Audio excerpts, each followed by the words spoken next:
Hi everyone, I'm Sid, and Moto E was a very special smartphone. It was in fact one of the first smartphones that brought stock Android features like 4G and a reputable brand name at that price point to the masses. In fact, it shifted focus of other top players to this entry-level category. In fact, Google, I believe, started its Android One category for entry-level smartphones, but none of those phones were as successful as the Moto E.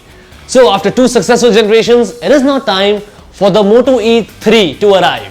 And I'm going to tell you everything you need to know about it. First is the name. Now, I love the Moto brand name. For me, it denotes legacy and the heritage of mobile computing. However, Lenovo might butt in. According to very strong rumors, Moto E3 in select countries might be called Lenovo Vibe C2. It would be rebranded as Moto E in other countries. However, it is likely to be named that way in countries like China, where Lenovo's brand name is more popular. So in India, it should be named Moto E only. But again, better be prepared. Now coming to display and design, it is going to be bigger than any of the Moto E's in the past, courtesy its 5-inch HD display. However, it seems to be more from Lenovo than from Motorola. If this is the new Moto E, it is too Lenovoized for me. But I'll give you my opinions at the end of this video. Next thing to expect are improved cameras. The Moto E3 is likely to have an 8 megapixel rear and a 5 megapixel front camera.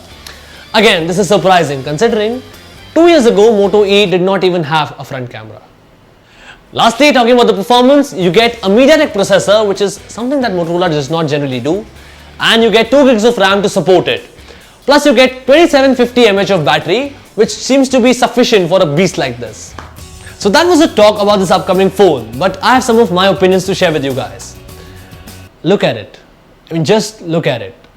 It does not look like a Moto E to me. Heck, it does not look like a Motorola phone to me at all. It looks like a Lenovo phone to me.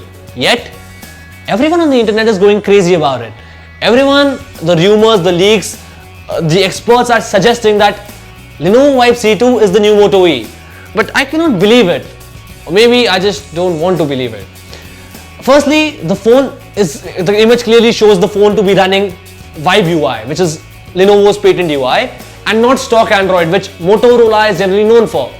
Even if you give me that counter that it's only for the Chinese variants that Vibe UI is going to be running there, still, this phone comes with a MediaTek processor, which no Motorola has ever had. Apart from that, it has, if you talk about the design, it has got capacitive buttons below the display. Motorola's generally go for on-screen navigations. If you look at the speaker grills, they are at the back of the phone, not at the front like the new Motorolas. And lastly, the shape does not look like a Motorola phone to me. Motos are generally round. This looks like a squarish Lenovo phone to me. So for me, this is not the new Moto E. Or at least being an admirer of the Moto brand name, I just hope it is not. So that's a wrap on the speculated phone, the Moto E3 aka Lenovo Vibe C2. Whatever it is, whenever it gets launched, it would be covered right here. So be sure to subscribe to our channel. Also, do tell me what you think about these leaks on the Moto E3.